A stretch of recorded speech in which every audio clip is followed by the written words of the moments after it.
Last night, Cessnock won the coveted Bill Turner Cup, beating Kira Boys High 2-0 in the final at Spears Point. To win the under-15 statewide knockout competition is no mean feat, and all credit goes to the Cessnock boys. A goal in the first half by Jeff Smith, then another stunner from Rob Ballard just after the break saw the Coalfields youngsters jump to a 2-0 lead. Through good defence and sustained pressure, Kira was kept scoreless and Cessnock ran out deserved winners.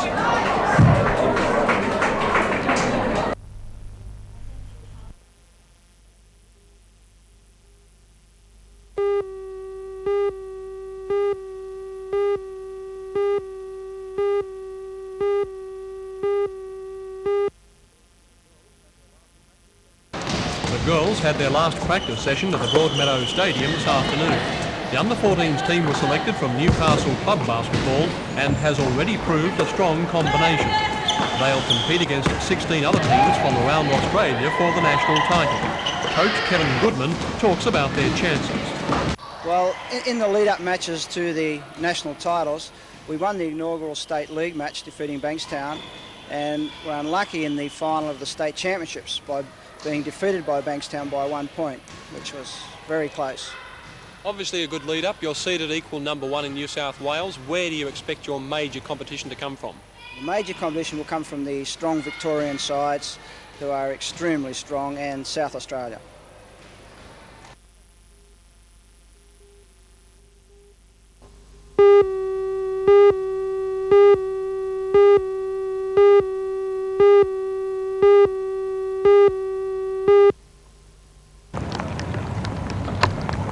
Rathmines on Lake Macquarie, an unusual craft has been seen sailing around. It's called a nakra, a catamaran with a difference, with a very unconventional sail. Dennis Redmond explains about the craft. Well, the nakra was designed in the US about 5 or 6 years ago. The first boat they built was a 2-man boat, and subsequent to that they designed a 1-man boat, and they've been manufactured in Australia for the last 4 years. And this particular wing mast that we're looking at now was built especially by the local manufacturers. There was 2 specialists flown out from the United States around Christmas time to build it, and they spent nearly 4 months putting the mast together. All up, the wing weighs 47 kilograms, and we generally get somewhere around 50 to 75% performance improvement out of the boat over a conventional soft sail. Dennis, tell us a little bit about the mast itself. Well, the wing itself is an articulated aerofoil. Unlike a conventional soft sail that is an aerofoil shape on one side only, this is a complete aerofoil. It's basically akin to a glider wing mounted on edge on a catamaran.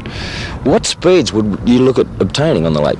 Well, with this particular boat, with a conventional soft sail, is capable of up around 30 miles an hour, and we would expect not so much the faster speed, because in heavy conditions the maximum speed of this boat is probably similar to a conventional sail, but in the lighter conditions this boat will go much faster and will generate much more power than what a conventional soft sail will. The boat's 18 feet long, 11 foot wide. The wing is 18 square metres in area, which is 193 square feet, and all up the wing weighs 47 kilograms. What sort of future has a boat like this got here in Australia?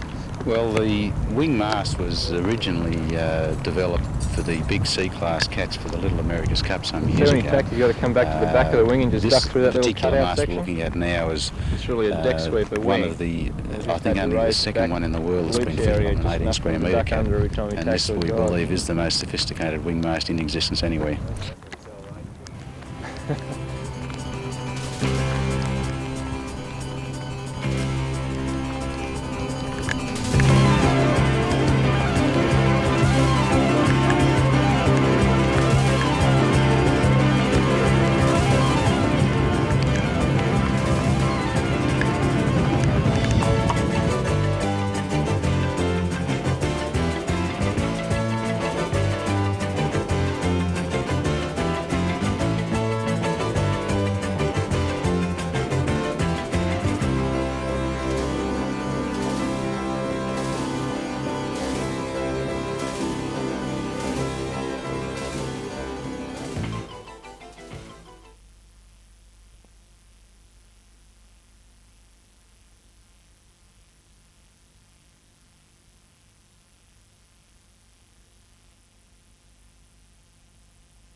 Central Maitland was established on the floodplain of the Hunter River, and there have been 80 floods in the district since the 19th century, the biggest in 1955. Today, the Minister for Public Works, Mr Ferguson, released a development strategy for flood-prone Central Maitland.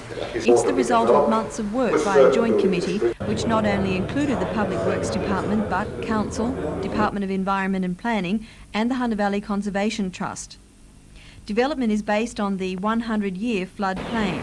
Some of the major changes include new residential development in these parts up until now.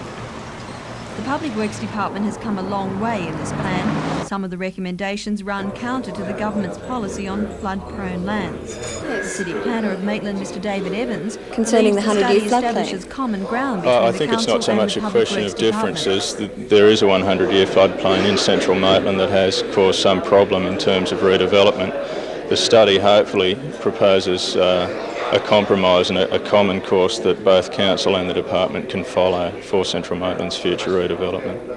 And what do you think this plan means to Central Maitland in the future? I think it's a positive step in that we will have a set of concrete guidelines that we're fully aware of. Those people wishing to redevelop in the central area will have a document that they can use as a reference document, a clear indication of what the flood situation is and a clear indication of the effects that has on redevelopment in the central area. And that's something that we haven't had in the past. It is now up to the Maitland Council to appraise the document and proceed with the draft local environmental plan. The City Planner hopes that things will be well underway within the next 6 months.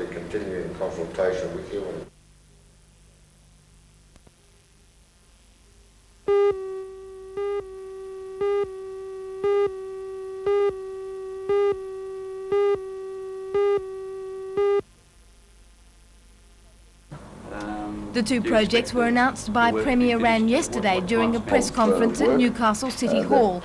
Mr Rand said that $7 million had been allocated to the Glenbourne project in the forthcoming state budget. Preparatory work will commence on the site within the next few weeks and the construction contract will be awarded early next year. The existing dam height of 76 metres is to be raised to 100 metres, more than doubling Glenbourne's storage capacity. Work is due to be complete in 1987, and during the peak construction phase between 1984 and 1986, 280 people will be employed. They show that there is a need for an improvement in water supplies for urban, industrial and mining purposes in the Hunter region.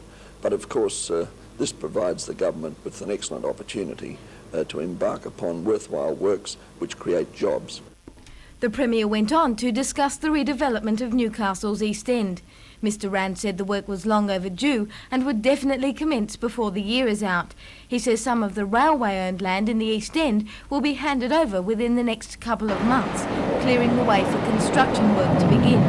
Mr Rand does not believe that rail unions, which have opposed the release in the past, will create any problems. This East End development is going to mean a great deal to Newcastle. It's going to mean a great deal in terms of the facilities available to the public, and that's the working men and women of Newcastle, and it's going to mean a great deal by way of job creation. And for the life of me, I don't believe the unions will stand in the way of it. Meanwhile, in Maitland yesterday, the Minister for Public Works, Mr Ferguson, released the long-awaited plan for Central Maitland. The main aim of the study, which was prepared by a steering committee involving the Public Works Department, the Council and other community representatives, is to develop a land use policy for flood-prone Central Maitland. In handing down the report, Mr Ferguson said there was no real flood-free alternative for the area, and while he agreed that Central Maitland should be developed, certain flood precautions were necessary. The study is now in the hands of the Maitland City Council, which will formulate a draft local environmental plan. The City Planner, Mr David Evans, believes the plan is a blueprint for tackling future development in the city. It will be an important document for Maitland, and it should give us a much better course for Central Maitland's future than we have had in the past.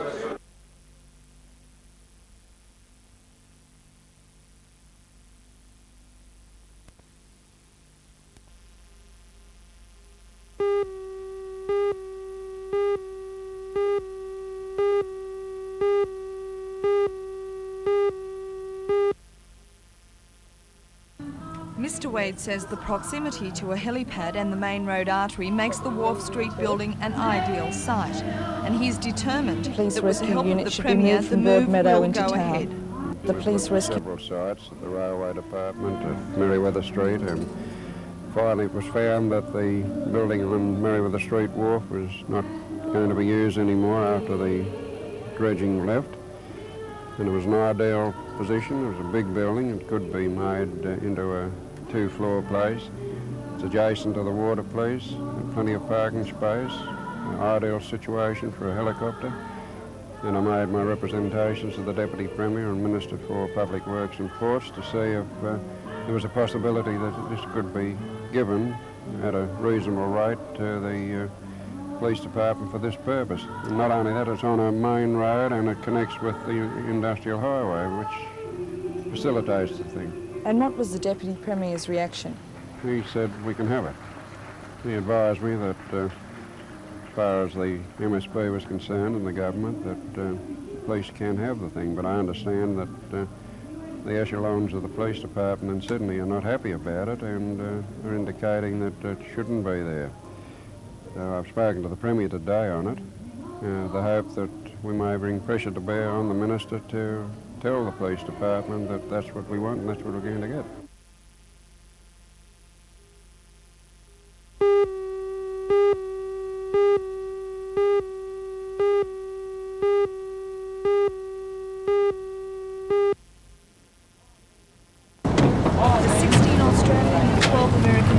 Arrived in Newcastle last night on the third leg of their 6-city Australian tour. These young tennis players all have a string of victories to their credit, and both sides are looking forward to notching up another win in the Newcastle tournament. But how have the Americans found the Australian competition? I believe all the matches were tough. No, we're close. They had good competition for us.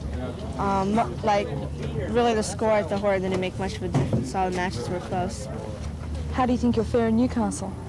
I hope I do well. Despite this, the Australians remain quietly confident. We won in Adelaide. We won nearly all the events there, and they beat us back in Sydney on the hard court. But we've got a good team. We've got a lot of depth in there, so we should come off pretty well.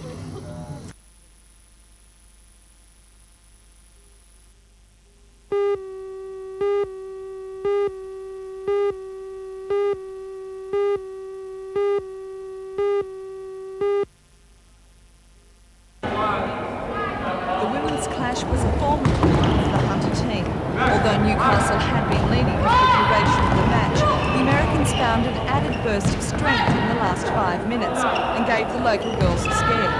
For American women, basketball is a relatively new sport, but the Northwest camp team didn't let the Newcastle Rebs give them a thrashing.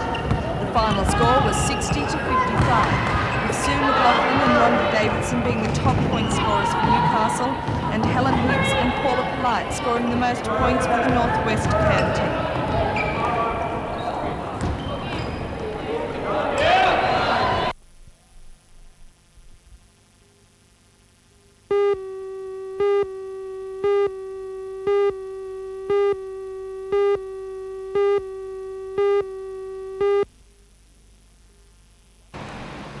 The WEA is celebrating its 70th birthday this year, but it's only been over the past couple of years that the range of courses has expanded to include some rather intriguing subjects. So far this year there have been 3,000 enrolments at the WEA, which represents a 200% increase on last year.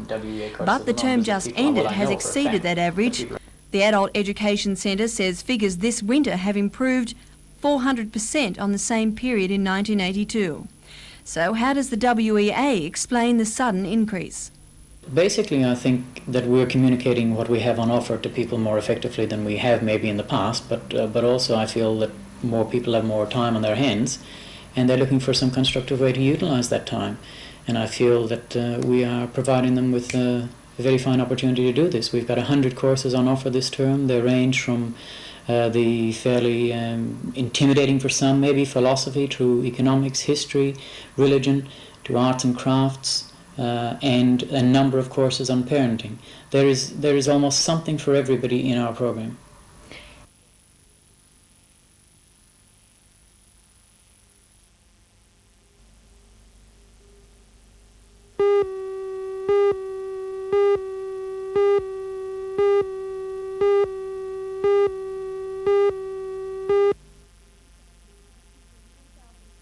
With $3,500 million spent on the state health system each year, it's important to eliminate waste and duplication and to have the most efficient system possible. That's the motivation behind the report that was released in Newcastle today. The report recommends 89 unoccupied acute beds are to close, which will bring the overall occupancy in non-metropolitan Hunter to the target of 76%, the redesignation of 159 acute beds to long-term nursing care, rationalisation of some services to the larger hospitals, relocation of 241 nursing home beds to areas of need, and role changes in hospitals to increase safety and improve quality of care. The report points to the funds that are being wasted because long-term patients are occupying acute beds. The difference in cost between an acute bed and a nursing home bed is $80 per patient per day. The report says although the average bed occupancy in many country hospitals is low, exceptions must be made for isolated areas. It's been recommended that no hospitals in this region should be closed, but that their roles should be changed. Maitland, for example, should be a referral centre for the coalfields and Upper Hunter, according to the report, and a 30-bed inpatient psychiatric unit should be established. Increased numbers of nursing home beds should be established in